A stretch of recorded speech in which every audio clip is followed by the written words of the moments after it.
वैशाख मास के शुक्ल पक्ष की नवमी तिथि को देवी सीता जनक को प्राप्त हुई थी। इसीलिए इस तिथि को जानकी नवमी और सीता नवमी के नाम से जाना जाता है। सीता के विषय में रामायण और अन्य ग्रंथों में जो लिखा है, जो उल्लेख मिलता है, उसके अनुसार मिथिला के राजा जनक के राज में कई वर्षों तक वर्षा नहीं हो रही थी। इससे चिंतित होकर जनक ने जब ऋषियों से विचार किया, तब ऋषियों ने यह सलाह दी कि महाराज स्वयं हल चलाएं तो इंद्रदेव की कृपा हो सकती है।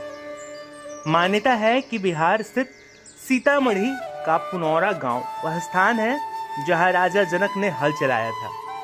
हल चलाते समय हल एक धातु से टकराकर अटक गया। राजा जनक ने उस स्थान की खुदाई करने के आदेश दिए। इस स्थान से एक कलश निकला जिसमें एक सुंदर सी कन्या थी। राजा जनक निसंतान थे। इन्होंने कन्या को ईश्वर की कृपा मानकर पुत्री बना लिया। हल का फल, जिसे सीता कहते हैं, उससे टकराने के कारण कलश से कन्या बाहर आई थी।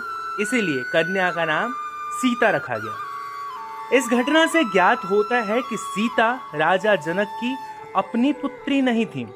धरती के अंदर छुपे कलश से प्राप्त होने के कारण सीता खुद को पृथ्वी की पुत्री मानती थी। लेकिन वास्तव में सीता के पिता कौन थे और कलश में सीता कैसे आई, इसका उल्लेख अलग अलग भाषाओं में लिखे गए रामायण और कथाओं से प्राप्त होता है। अद्भुत रामायण में उल्लेख है कि रावण कहता है कि जब मैं भूलवश अपनी पुत्री से प्रणय की इच्छा करूं, तब वही मेरी मृत्यु का कारण बने। रावण के इस कथन से ज्ञात होता है कि सीता रावण की पुत्री थी।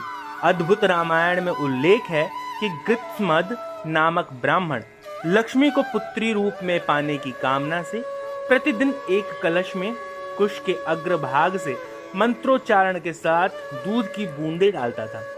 एक दिन जब ब्राह्मण कहीं बाहर गया था, तब रावण इसके कुटिया में आया और वहां मौजूद ऋषियों को मार के उनका रक्त कलश में भर लिया। यह कलश लाकर रावण ने मंदोदरी को सौंप दिया। रावण ने कहा कि यह तेज विष है, इसे छुपा कर रख दो। मंदोदरी रावण की उपेक्षा से दुखी थी। एक दिन जब रावण बाहर गया था, तब मौका देखकर मंदोदरी ने कलश में रखा रक्त पी लिया। इसके पीने से मंदोदरी गर्भवती हो गई। लोक लाज के डर से मंदोदरी अपनी पुत्री को कलश में रखकर उस स्थान पर छुपा गई जहां से जनक ने उसे प्राप्त किया था। सीता के संदर्भ में एक अन्य कथा वेदवती नामक स्त्री से संबंधित है। अब हम आपको यह बताते हैं कि वेदवती की कथा क्या है।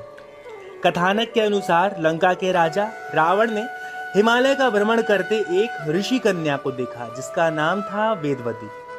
उसे देखते ही रावण मुग्ध हो गया। वह कन्या के निकट गया और अभी तक उसके अविवाहित रहने का कारण पूछा। वेदवती ने बताया कि उसके पिता उसका विवाह विष्णु से कराना चाहते थे, परंतु एक राक्षस ने मुझ पर मोहित होने के कारण उसने मेरे पिता का वध कर दिया। पति के वियोग में माता भी मर गई। पिता की मृत्यु का बदला लेने के लिए तपस्या का मार्ग अपनाया है। रावण ने शुरू में कन्या को स्नेह से फुसलाने की कोशिश की, परंतु उसके नहीं मानने पर उसने वेदवती के केश पकड़ लिए और तब उसने रावण के द्वारा पकड़े गए अपने बालों को काट दिया और दौड़ती हुई अग्नि कुंड में प्रवेश कर गई। इसके बाद उसने अपने प्राणों की आहुति दे दी। वही वेदवती अगले जन्म में एक कन्या के रूप में जन्मी और रावण के विनाश का कारण बनी। एक स्थापना के अनुसार पूर्व जन्म के सूत्र आसानी से समझ नहीं आते, वे टेढ़े मेढ़े रास्तों से ही चरितार्थ होते हैं। इस प्रतिपादन का आधार निरूपित करते हुए दूसरी कथा यह कहती है कि अगले जन्म में वेदवती कमल के रूप में जन्मी।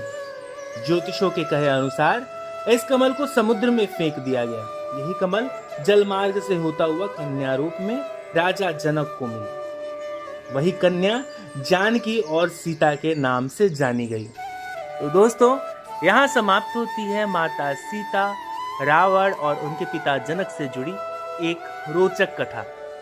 कथा को लेकर आपके मन में कोई संशय या सवाल हो तो उसे कमेंट बॉक्स में लिखें। कथा अगर आपको अच्छी लगी हो तो इसे अपने मित्रों, बंधु बांधवों और परिजनों के साथ जरूर साझा करें। जाते जाते चैनल को सब्सक्राइब करना, वीडियो को लाइक करना ना भूलें। अब अगली वीडियो तक ले दीजिए हमें इजाजत। हमारे सभी साथियों को हरे कृष्णा।